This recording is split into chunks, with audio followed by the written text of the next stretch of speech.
हजारो भाविकांनी घेतला महाप्रसादाचा लाभ।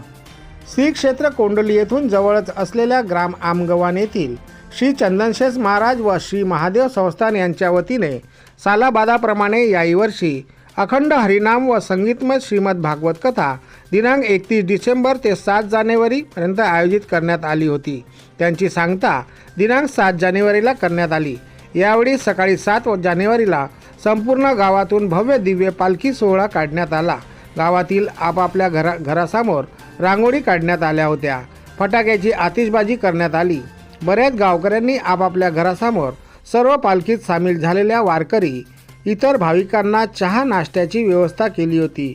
श्री चंदनशेष महाराज व श्री महादेव संस्थानमध्ये महाआरती करण्यात आली।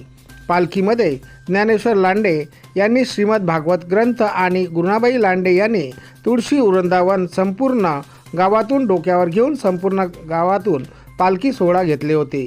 पालखीमध्ये कोंडोली येथील हरिभक्तपरायण उमेश महाराज व हरिभक्तपरायण गोपाल नोडे यांच्या भजन संच यांनी साथ दिली।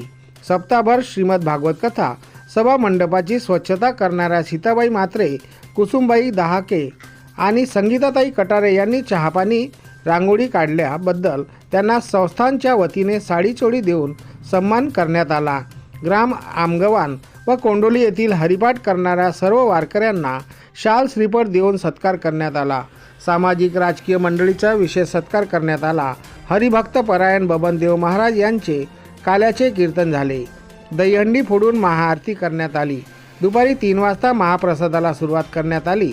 परिसरातील भाविक भक्त मोठ्या संख्येने महाप्रसादाचा लाभ घेतला। कार्यक्रम यशस्वी करण्याकरता श्री चंदनशेष महाराज व महादेव संस्थानचे अध्यक्ष, उपाध्यक्ष, विश्वस्त मंडळ, तंटामुक्ती अध्यक्ष, पोलीस पाटील, सरपंच, उपसरपंच, ग्रामपंचायत सदस्य, महिला बालगोपाल व समस्त गावकरी मंडळी यांनी परिश्रम घेतले। गजानन पंडितकर, वाशिम 24 न्यूज।